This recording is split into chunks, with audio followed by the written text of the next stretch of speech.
बोलो जयकारा बोल मेरे श्री गुरु महाराज की जय। सभी गुरुमुख प्रेमियों से सप्रेम जय सच्चिदानंद। इंसान का मन ऐसी कुदरत का बना हुआ है, ऐसे मसाले से बना हुआ है कि जिस पर हर प्रकार का भाव प्रिंट हो जाता है, छप जाता है, अंकित हो जाता है। यानी मन एक ऐसी विचित्रता है, मन को विचार कहें या मन को किसी भी प्रकार से अगर उसका नाम दिया जाए, भाव यह है कि मन ऐसी वस्तु है कि मन पर हर प्रकार का भाव अंकित हो जाता है।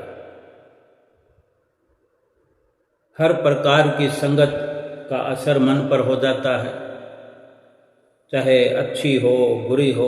अच्छी संगत में अगर मन को लगाया जाए तो अच्छी संगत ग्रहण कर लेता है, बुरी संगत में लगाया जाए बुरी संगत ग्रहण कर लेता है।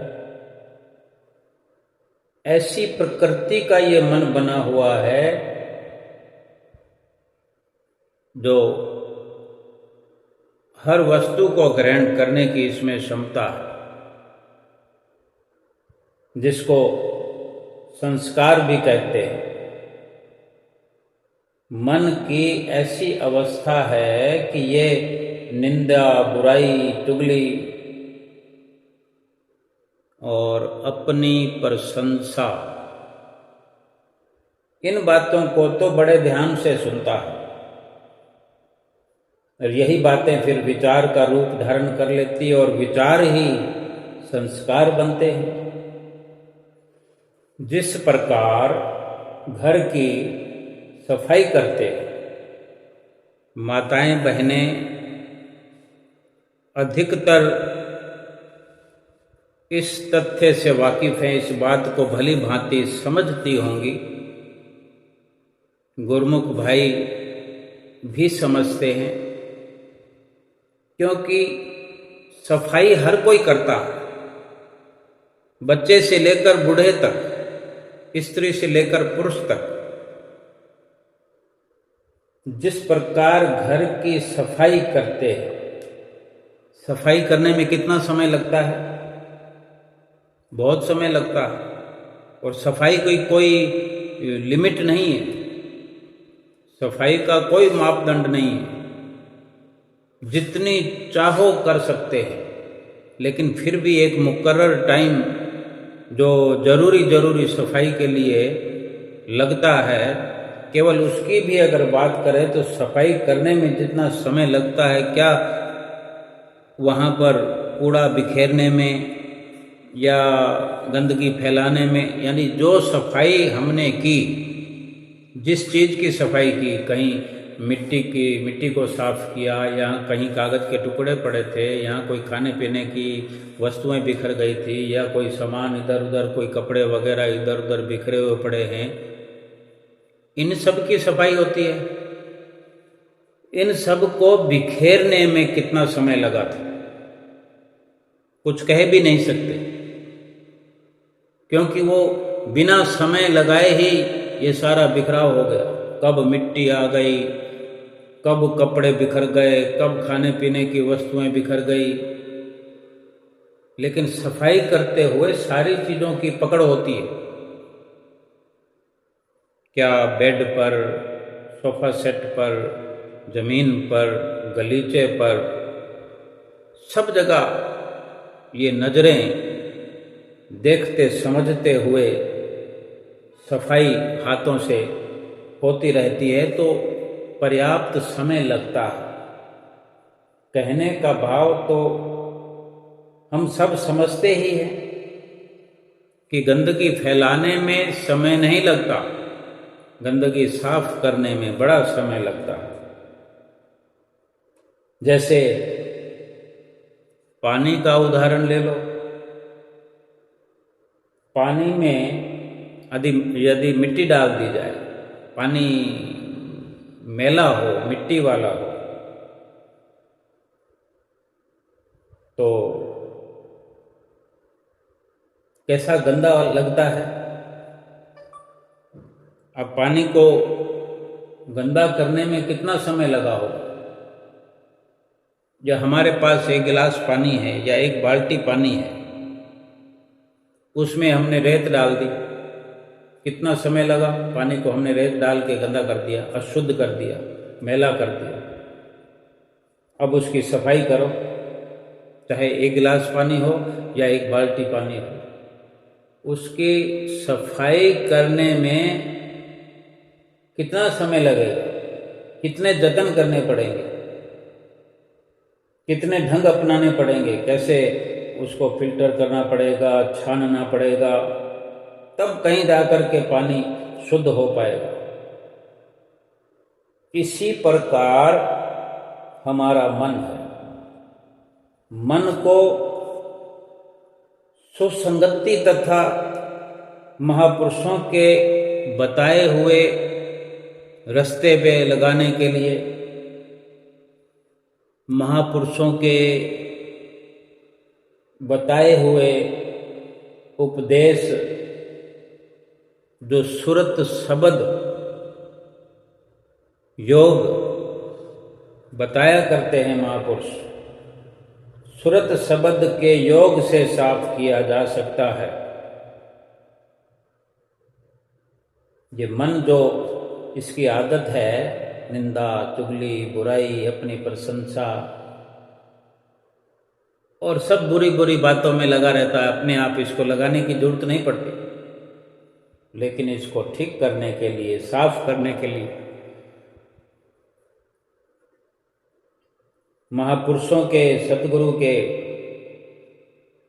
उपदेशों के अनुसार चलाना पड़ेगा। तब ये मन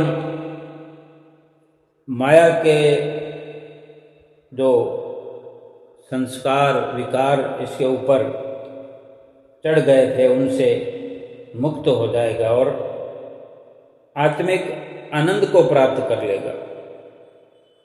परंतु अगर इसे इधर उधर के विचारों में उलझा दिया,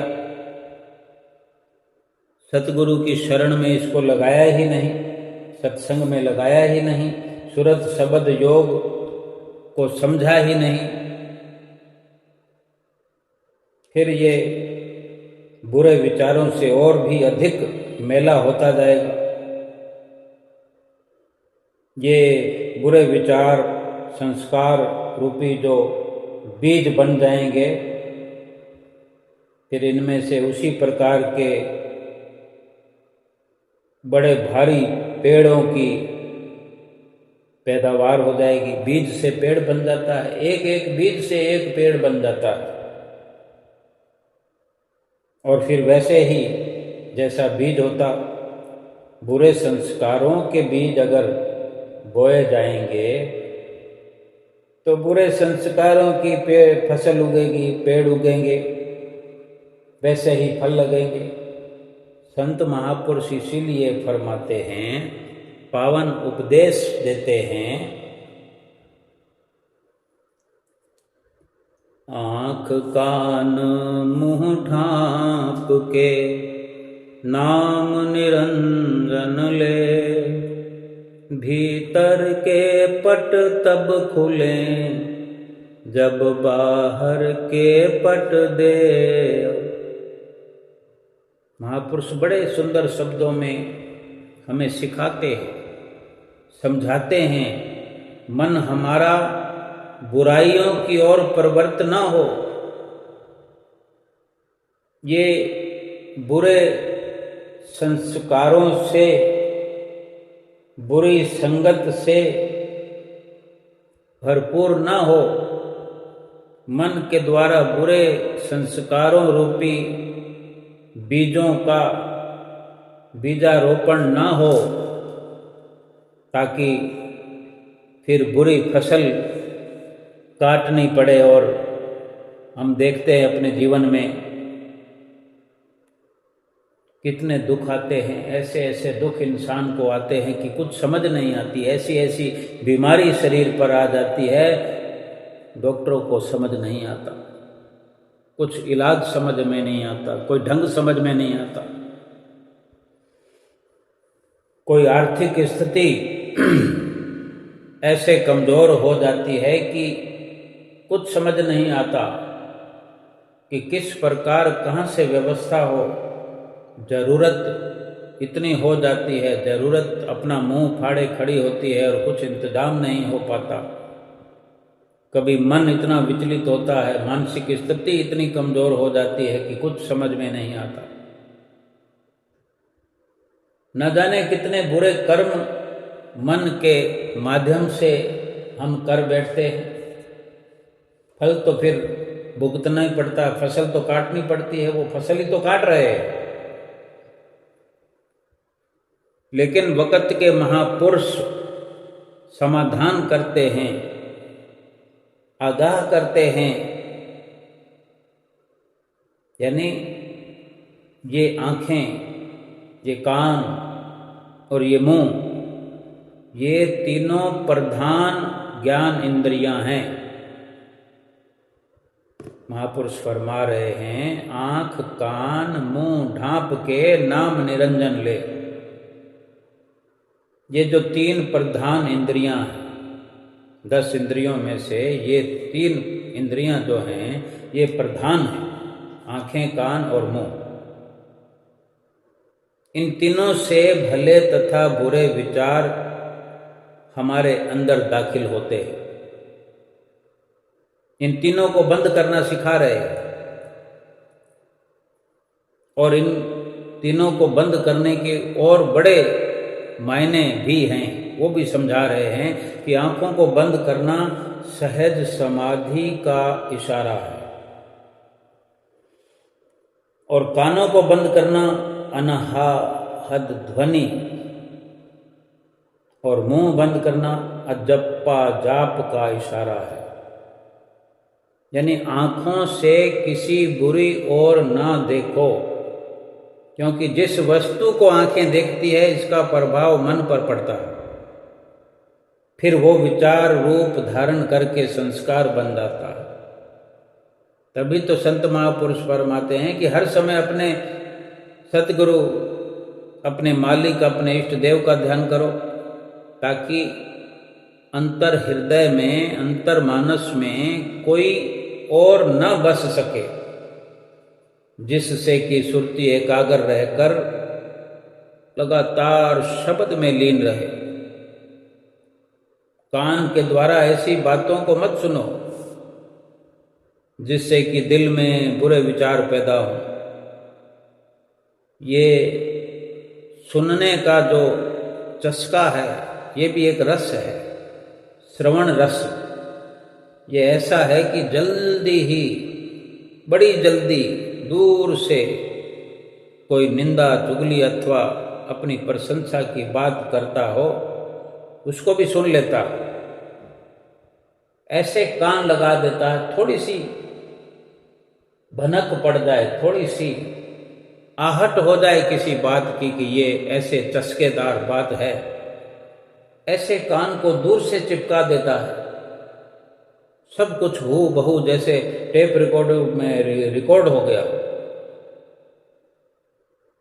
वो निंदा चुगली वाली बातें जो होती हैं, प्रशंसा वाली जो बातें होती है, और फिर वही विचार संस्कार बन जाते हैं। ऐसे ही मुंह से भी ऐसी वाणी ना निकले जिससे कि बाद में पछताना पड़े। सोच समझ के बोलना चाहिए। इसलिए संत महापुरुष उपदेश करते हैं कि मन को बुरे विचारों से, संस्कारों से बचाने के लिए सदा मालिक के भजन स्मरण में अपना चित्त लगाओ। यानी भजन स्मरण में अगर लगे रहें, सुरत शब्द का जो योग महापुरुष बताते हैं, उपदेश करते हैं, ये आँख, कान और मुंह अधिक देर तक अगर बंद रखेंगे, हमें जो 2 घंटे भजन सुमरन के लिए सुनिश्चित करते हैं, हमें आगाह करते हैं, तो सोचो 2 घंटे का भजन सुमरन करने की जो हम शुरुआत करते हैं, शुरुआत से भी काफ़ी पहले ही हमारी आँखें, कान और मुंह शिथिल हो जाते हैं, शांत हो जाते हैं, क्योंकि हमें भजन सुमरन करना। भजन सुमरन जो करने वाला है, भजन सुमरन की जो चाहना रखता है, जो शुरुआत करना चाहता है, जिसने शुरुआत कर दी है, कुछ घंटे पहले ही उधर आकर्षण तेज हो जाता है। चाहे पहले पहल रस ना आता हो भजन स्मरण करने में, लेकिन जिम्मेदारी तो समझ ली है, अपनी जिम्मेदारी को समझ लिया है कि मुझे सतगुरु ने ये आज्ञा फरमाई है, सतगुरु ने मेरी जिम्मेवारी लगाई है, मेरी ड्यूटी लगाई है, और मैंने ये प्राणपन से आज्ञा का पालन करना, अगर ये स्वीकार कर लिया है तो यकीनन सुमरन की शुरुआत से भी काफ़ी समय पहले, अगर हमने सुबह 5 बजे उठना है, 4 बजे उठना है, तो यकीनन रात से ही हमारा मन पहले ही शुद्ध होना शुरू कर देगा। जब तक हमारे अंदर आज्ञा की पालना का भाव नहीं है, सतगुरु के वचनों को मानने का भाव नहीं है, तब तक तो ये मन नहीं पवित्र होने का भाव अपने अंदर लाएगा। लेकिन जिस समय, जिस वक़्त ये जीव अपने सतगुरु का दीवाना हो जाए, सतगुरु के वचनों पर अटल विश्वास करने लग जाए और अपनी जिम्मेदारी समझ ले कि मुझे सतगुरु की आज्ञा पालन करनी है, और इस चिंता में रात को सोएगा कि मुझे 4 बजे उठना है, 3 बजे उठना है, सतगुरु का हुक्म बजा लाना है,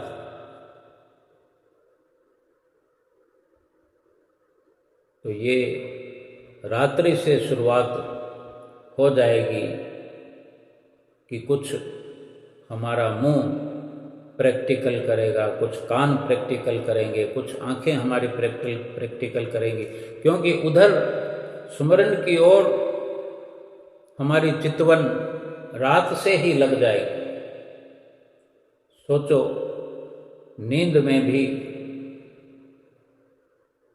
ये मन परिवर्तित होता हुआ नजर आएगा।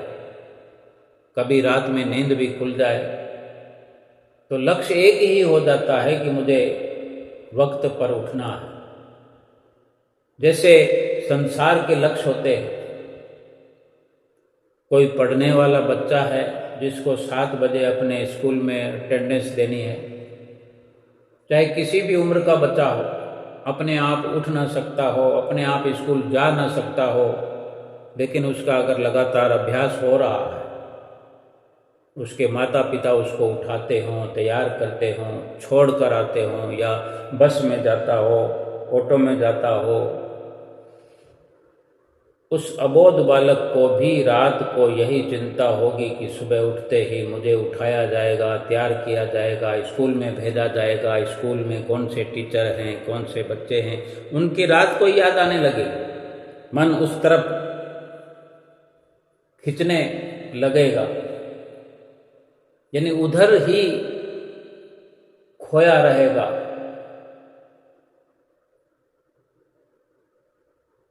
जिसका मन जिस तरफ जाएगा, जिस संगत में रहेगा, वही संस्कार बनेंगे। पढ़ने वाले बच्चों के अलावा जब बच्चे बड़े हो जाते हैं, वही बच्चे, एक अवसर ऐसा आता है कि वो खुशी खुशी स्कूल जाते हैं, कॉलेज में जाते हैं, घर बैठना पसंद नहीं करते। जब पढ़ना ही है और ये निश्चित रूप से स्वीकार किया हुआ है, पढ़ना है, कुछ ना कुछ बनना है। जिसने ये स्वीकार कर लिया कि मुझे कुछ बनना है, तो फिर वो किसी के कहने से नहीं, अपने आप ही आगे बढ़ते चले जाएंगे। शौक हो जाएगा, लगन हो जाएगी। वो रात इस चिंता में सोते हैं, कौन सी पढ़ाई करनी है, कौन सा चैप्टर याद करना है। ये सब अपनी जिम्मेवारी का जिसने ऐसा दायरा बना लिया, वो उसमें सफलता प्राप्त करे। पढ़ाने वाले टीचर हैं, अध्यापक हैं, अध्यापिकाएं हैं, उसमें कितनी मशक्कत करनी पड़ती है। एक मेल टीचर को और फीमेल टीचर को अपने अपने क्षेत्र में मुकाम हासिल करना है, या जिसने ये स्वीकार कर लिया है, जिसकी ड्यूटी हो गई है,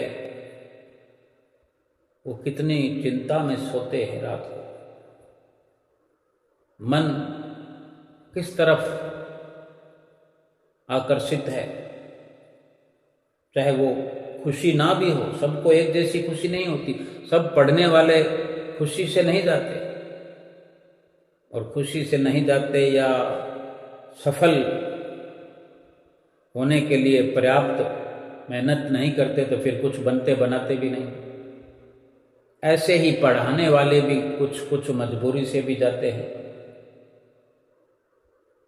फिर भी मन तो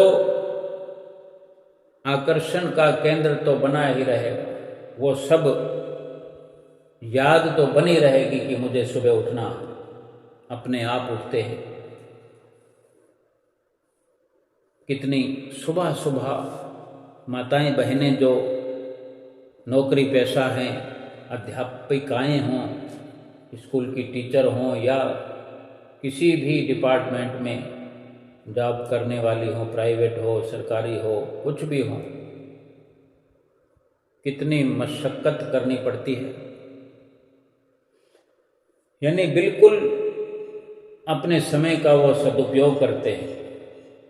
समय से रात को सो जाते हैं, दिन में भी अपने शरीर का ख्याल करते हैं। चाहे कितना संघर्ष करते हैं, फिर भी जितना हो सके अपना बचाव रखते हैं। उनका मन लगाना नहीं पड़ता, वो लगा पड़ा रहता। ऐसे ही भजन सुमरन की जिसने अपनी ड्यूटी समझ ली, महापुरुषों ने तो ये निश्चित तौर पर जो नियम बनाए, जो वे हमें समझाना चाहते हैं कि आंख और कान मुंह बंद करके जो इतना समय हम बैठते हैं, तो उससे पहले ही अगर हम दिन में 10 बजे अगर हम करते हैं, कुछ गुरुमुख प्रेमी 10 बजे सुबह करते होंगे, 12 बजे भी करने वाले हैं, 2 बजे करने वाले भी हैं, शाम को करने वाले भी हैं, रात को सोने से पहले भी करने वाले हैं, सुबह 7 बजे करने वाले भी हैं। अब यूं समझते हैं कि जैसे 10 बजे करने वाले हैं, तो वो कोई 10 बजे उठकर तो नहीं बैठेंगे। 7 बजे उठते हों, 6 बजे उठते हों, कुछ ऐसे ज़रूरी काम हों, उनसे फ्री होकर के, यानी अपने 10 बजे के टाइम को अपने मन मस्तिष्क में रखेंगे और उसी चिंता में रहेंगे कि मेरा नियम है, टूट ना जाए। भाव कहने का इतना ही है कि जब सिमरन शुरू होगा, तब से लाभ तो उस घड़ी से शुरू होगा ही होगा, लेकिन उससे पहले ही 1 घंटा, 2 घंटा, 3 घंटा, और सुबह सवेरे जो जल्दी बैठा करते हैं भजन सुमरन में, उनका तो रात से शुरू हो जाता है, क्योंकि रात को इसी उधेड़ गुण में सोते हैं कि सुबह उठना है, भजन सुमरन करना है। कोई किसी भी समय बैठे, लेकिन समझने का भाव, कहने का भाव यही है कि ये आंख, मन और मुंह शुरुआत करने से पहले ही शुद्धि की ओर बढ़ने लगते हैं। और जब सुमरन की करते हैं शुरुआत, जिसने अपनी आंख बंद कर ली, सुमरन की शुरुआत कर रहे हैं, मुंह बंद कर लिया, कान बंद कर लिया, अब हमने क्या करना होता है? आंख बंद करके या कान बंद करके संसार की ओर थोड़ी हमने जुड़ना है। अपनी चित्त वृत्तियों को बाहर से समेट करके अपने अंतर्मुखी करना होता है। कानों को भी अंदर लगा दिया, यानी बाहर से कनेक्शन कट करना है, बाहर तवज्जो नहीं देनी है, बाहर ध्यान नहीं देना है। आंखों को बंद किया, ना कुछ देखेंगे, ना कोई प्रतिक्रिया होएगी, ना कोई संस्कार बनेंगे, ना कोई विचार बनेंगे, ना बीज बोया जाएगा, ना फसल काटनी पड़ेगी। भजन सुमरन का कितना बड़ा लाभ है, ये अपने अनुभव की बात हो सकती है, लेकिन किसी को बताने की, गिनाने की, वर्णन करने की ये बात नहीं हो सकती, क्योंकि इतना बड़ा लाभ है। 2 घंटे निश्चित रूप से जो सतगुरु के वचनों की पालना करता है, आंख बंद रहेगी, कान बंद रहेगा, मुंह बंद रहेगा, ना किसी की मुंह से चुगली करेंगे, ना निंदा करेंगे, ना कोई अपशब्द कहेंगे, ना आंख से किसी का दर्शन करेंगे, ना दर्शन करेंगे, ना कोई सोच विचार आएगी, कान से ना कोई निंदा सुननी है, ना चुगली सुननी है, ना अपनी प्रशंसा सुननी है। जिसका आंख, मुंह और कान बंद हो करके सतगुरु के ध्यान में लगता है, और ये सभी इंद्रियों की 3 प्रधान इंद्रियां हैं, आंख, कान और मुंह। आंखों को बंद करने से सहज समाधि का महापुरुष हमें समझाते हैं कि ये, जैसे हम आरती पूजा में गाते हैं, सहज समाधि अनाहत ध्वनि जप अजपा बतलाए, प्राणायाम की लहरें मेरे मन भाए।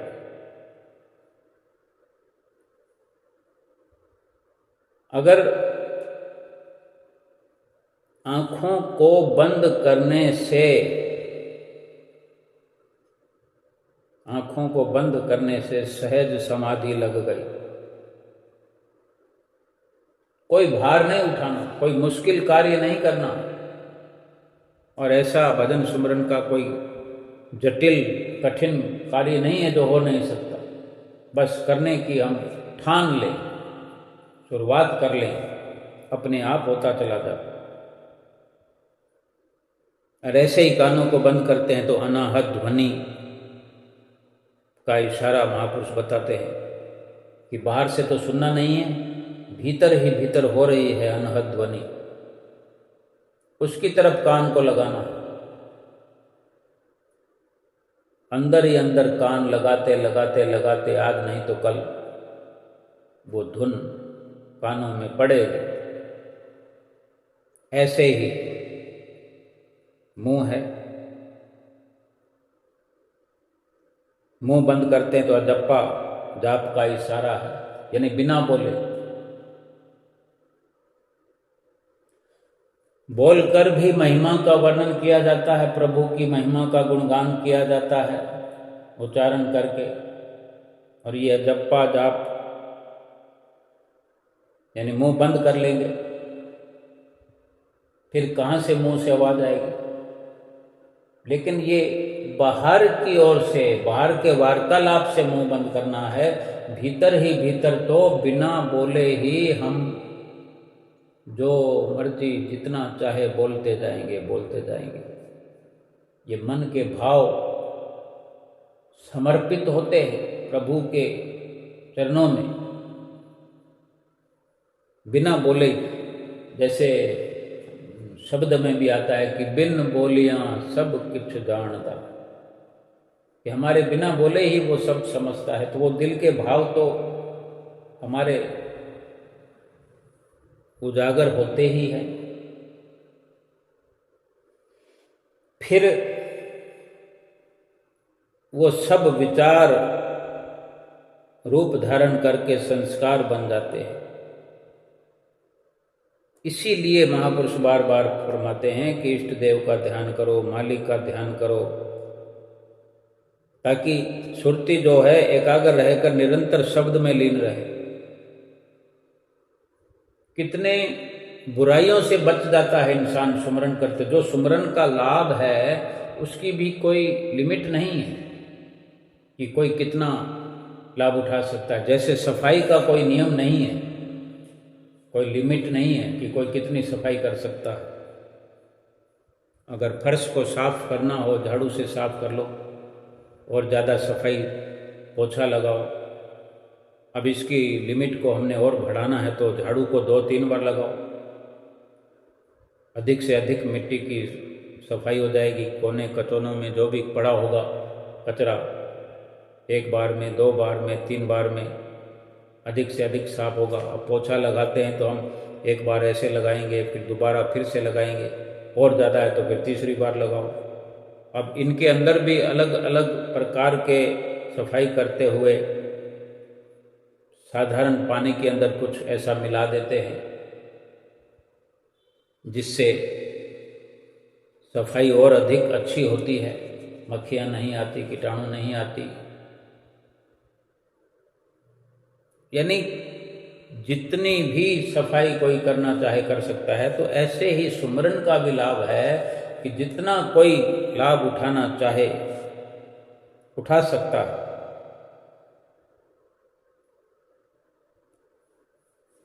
महापुरुष उपदेश करते हैं कि मन को बुरे विचारों से बचाने के लिए यही एक रास्ता है, और मन को सदा सुमरन में लगाने के लिए यही रास्ता है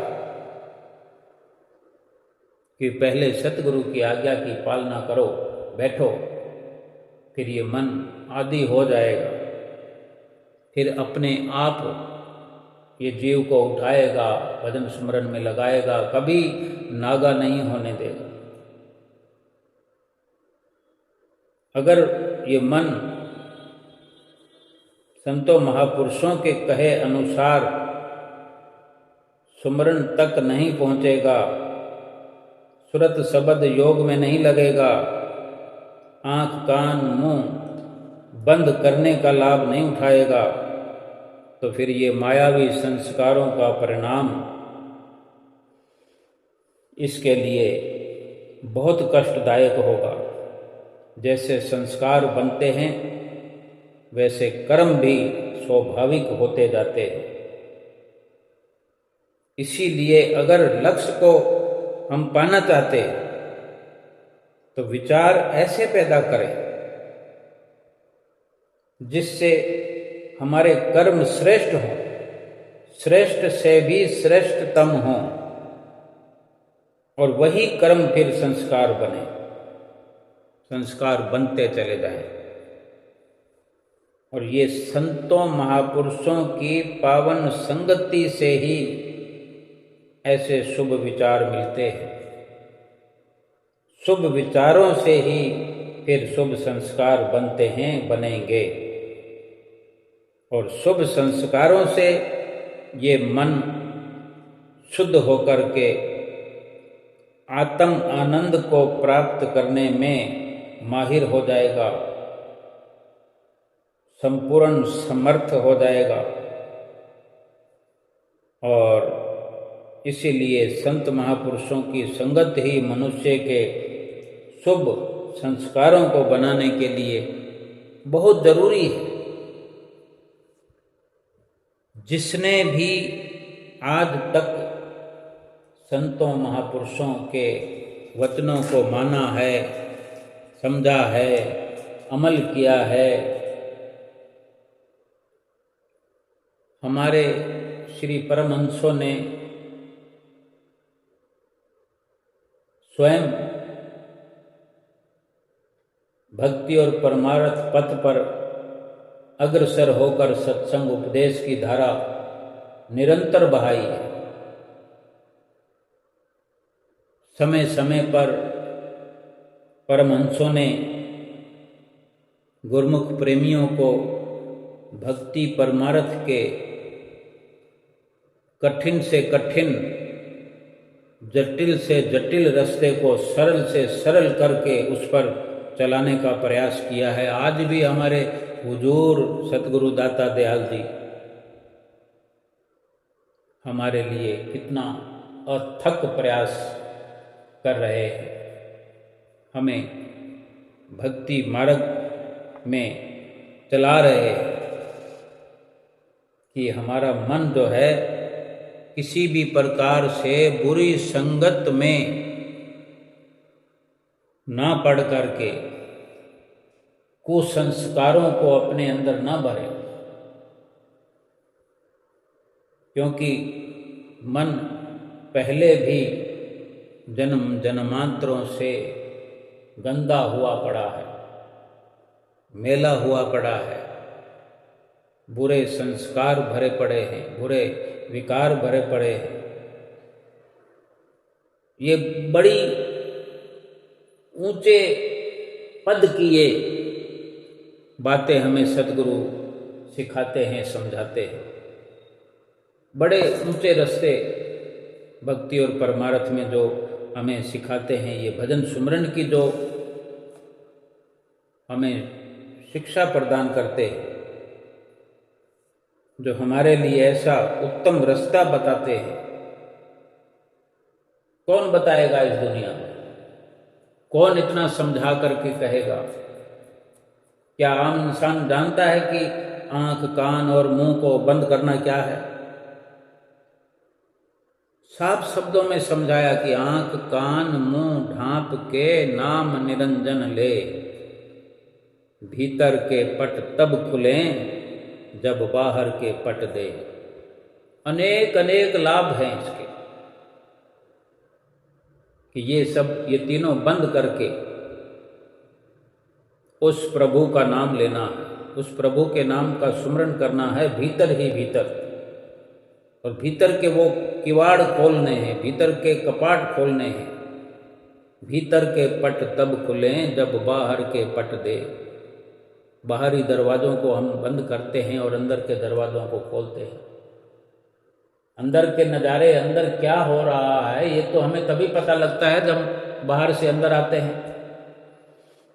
हम जैसे बाहर घूमते रहते हैं, सुबह निकलते हैं, कोई 8 बजे निकलता है, कोई 10 बजे निकलता है, 10-11 बजे तक तो सभी निकल जाते हैं अपना अपना काम धंधा करने वाले।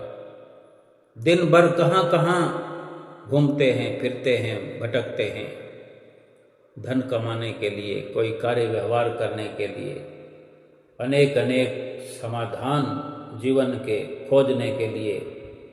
फिर जब भी कोई 5 बजे आ जाता है, कोई 4 बजे आता है, जैसे जिस हिसाब से जाते हैं, जिस हिसाब से जिसका काम होता है, उस हिसाब से फिर वो अपने घर में, और समय से जो घर आता है, कार्य पूरा होने पर सीधा घर आता है, उसकी भी बात है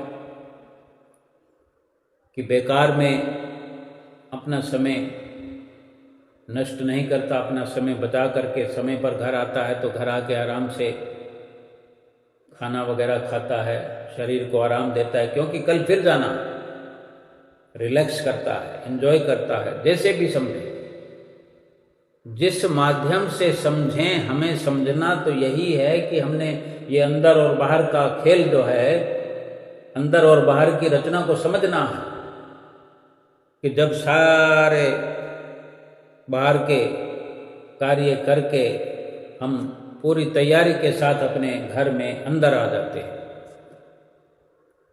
जब घर के अंदर प्रवेश करते हैं, तो हम जब चल पड़ते हैं घर के लिए, घर के अंदर घुसने के लिए जब रवाना होते हैं, जहाँ से भी, जो 1 किलोमीटर दूर हैं, 4 किलोमीटर दूर हैं, 10 किलोमीटर दूर हैं, हमारी लगन यही है कि हमने घर के अंदर प्रवेश करना है। और जो दिन भर हमने किया वो सब कुछ पीछे छोड़ते चले जाते हैं, कल की कल देखेंगे। एक बार तो अभी हमारा मकसद, हमारा लक्ष्य यही है कि अभी घर के अंदर पहुंचना है। हम थक गए हैं, घर की याद आ रही है, घर वालों की याद आ रही है, घर के नज़ारे देखने हैं, घर में क्या चल रहा है, ये सब एक उत्सुकता होती है, हर किसी की होती है कि नहीं होती है? आप स्वयं विचार करें। और जब घर नज़दीक आ जाता है तो हमारी मनोदशा उस वक्त कैसी होती है कि मेरा घर आ गया, आनंद सा प्रतीत होने लगता है। ये सांसारिक बातें हैं, झूठी बातें हैं, शारीरिक बातें हैं, उसके अंदर भी देखो एक आनंद की, चाहे वो क्षणिक आनंद है, थोड़ी देर का है, लेकिन रोज का ये अभ्यास है। इस माध्यम से हमें तो समझना है केवल, कितनी खुशी होती है अपने घर आने की। अगर 2-4 दिन के लिए शहर से बाहर चले जाएं, अपने घर आने की एक लगन सी लगी होती है, कब अपने घर पहुंचूंगा, मुकम्मल आराम प्राप्त करूंगा। और जब भी घर आते हैं, द्वार खुलता है, द्वार को बंद कर देते हैं, बंद करके अंदर के द्वार खोलते चले जाते हैं। जहां हमारी बैठक है, जहां हमें अच्छा लगता है, जहां हमारा स्थान है, जहां हमारे विचारों की, संस्कारों की एकजुटता है, वहां आकर बैठते हैं तो कितना अच्छा लगता है। क्या वहां बैठ करके बाहर के नज़ारे देखने की तमन्ना करते हैं? थोड़ी थोड़ी देर में क्या बाहर जाकर देखते हैं, दरवाज़ा खोलते हैं कि देखो सारा दिन मैं बाहर था, थोड़ा तो और देख के आऊँ बाहर? नहीं, इतनी समझ है हमारे में, इतने समझदार हैं हम, अंदर मस्त हो जाते हैं, अंदर दीवाने हो जाते हैं, क्योंकि लगन हमारी पहले से लगी हुई थी। जब हम घर पहुंचने के लिए लालायित थे, जब हम चल पड़े थे कि अब घर की राह ली है हमने, अब घर जाने के लिए हमने शुरुआत की है, तभी से बाहर के विचारों को, नज़ारों को, दृश्यों को, बाहर की बातों को छोड़ना शुरू कर दिया। छोड़ते छोड़ते छोड़ते घर का द्वार आया तो सभी कुछ हमने बाहर छोड़ दिया, अंदर प्रवेश करके दरवाज़ा बंद कर दिया। अब अंदर जो कुछ हो रहा है उसी से रूबरू हो रहे हैं। सबसे मिलेंगे, छोटे बच्चे हैं, बड़े बच्चे हैं, भाई हैं, बहन है, पत्नी है, माता है, पिता हैं, सबसे रूबरू होंगे, सबसे बातचीत वगैरह, यानी खो जाएंगे अपने अंदर, खो जाएंगे। तभी एक दूसरे से विचारों का आदान प्रदान होगा कि यहाँ पर दिन भर क्या चला, अब हमने क्या ज़रूरत, हमें आते ही हमने पानी पीना है। क्या बाहर पानी नहीं था? लेकिन घर में बैठकर पानी पीने का आनंद अलग है। खाना खाएंगे तो क्या बाहर खाना नहीं था? अनेक बार ऐसा होता है कि 1 घंटा देर हो जाती है हमें घर पहुंचने में, तो भूख हमारी 7वें आसमान पर पहुंच जाती है, बहुत तेज भूख लगी हो, तो भी हम बाहर कुछ खाते नहीं कि नहीं, अगर यहाँ बाहर कुछ खा लिया, कचौड़ी समोसा खा लिया, तो खाना खाने का मज़ा किरकिरा हो जाएगा। तो भागम भाग में आते हैं, भूख लगी हुई होती है, किस प्रकार बैठ करके उस भोजन का स्वाद लेते हैं, कितना मज़ा आता है उसमें, क्योंकि थोड़ी लेट हो गई। घर में आकर ही पानी पीने का आनंद आता है, घर में अपने अंदर बैठकर ही खाना खाने का मन करता है, सबसे बतियाने का, सबको देखने का। देखने के लिए बाहर अनेकों चेहरे थे, अनेकों झांकियाँ थी, बाजार थे, सामान थे, लेकिन हो गया। अब घर आ गए हैं तो वो सब कुछ, वो किताब बाहर की बंद कर दी। अब सब कुछ अंदर का अंदर जो हमने लाभ लेना है, निश्चित रूप से हम आदी हैं इसके लिए। इसी प्रकार भजन सुमरन के लिए महापुरुष जो फरमाते हैं, ये आंख, कान, मुंह, मुख्य रूप से ये 3 इंद्रियां हैं। ये बाहरी तौर पर बंद करेंगे, आंखों ने देख लिया। 2 घंटे भजन सुमरन के लिए हमें कहा जाता है, बाकी 22 घंटे तो पाबंदी नहीं है। 22 घंटे ये आंखें खुली बाहर देखती हैं। 2 घंटे के लिए आंख बंद करके हमने अपने भीतर, शरीर के भीतर देखना है, अपनी चित्तवृत्तियों को बाहर से समेटना है, आँखों के द्वारा, कानों के द्वारा, मुंह के द्वारा। सारे रास्ते ये बंद करने हैं, जो मुख्य रूप से इन्हीं तीनों से सब कुछ, पूरा संसार प्रवेश करता। कुछ सुनते हैं तो बहुत कुछ अंदर प्रवेश कर जाता है, कुछ देखते हैं तो बहुत कुछ प्रवेश कर जाता है, कुछ किसी से कुछ बोलते हैं तो बहुत कुछ हमारे अंदर नक्शे बन जाते हैं, हाथों हाथ बहुत कुछ रचनाएं हमारे अंदर रचती चली जाती है, लेकिन इन्हीं तीनों को बंद करने से बाहर की सारी कार्रवाई बंद। ये 2 घंटे हमने अपने भीतर मंथन करना है, लगातार करना है, बार बार करना है। ये क्यों नहीं हमारा अंदर मन लगता? थोड़ी थोड़ी देर में आंख खोलकर देखते हैं, कोई कमरे में प्रवेश कर रहा है, कहीं कोई बात हो रही है, तो ये आंख खुलने की कोशिश करती है। कान भी बाहर सुनने की कोशिश क्यों करते हैं? कि अभ्यास की कमी है। थोड़ा समय है जो हमें सतगुरु ने बताया है। अपनी मर्जी से तो हम मन के कहने पर लगे रहे, 22 घंटे हमारी मर्जी, हम सोएं ना सोएं, चलते रहें, भागते रहें, धन कमाते रहें, किससे मिलना है, किससे बातचीत करनी है, लेकिन 2 घंटे हमें सतगुरु ने बताया है। अगर हम स्वीकार कर लें, उस पर अमल करना हो जाए, तो अंदर ही अंदर जो नज़ारे हैं, जो बिना आसमान के सितारे हैं, सूरज और चांद तारे हैं, सब कुछ बाहर है, लेकिन अंदर का एक अलग आनंद है। अंदर की रचना सत्य स्वरूप है, अंदर की रचना आत्मिक है। आत्मा के मुतल्लिक रचना शरीर के भीतर है।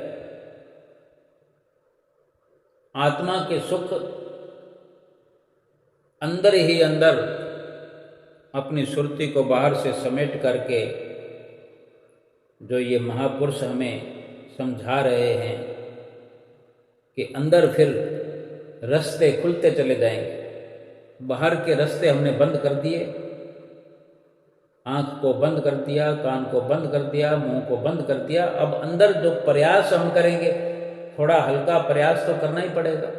जो युक्तियां संत महापुरुष बताते हैं, उन युक्तियों के माध्यम से आगे बढ़ते चले जाएंगे। किवाड़ खुलते जाएंगे, अंदर के दरवाजे खुलते जाएंगे।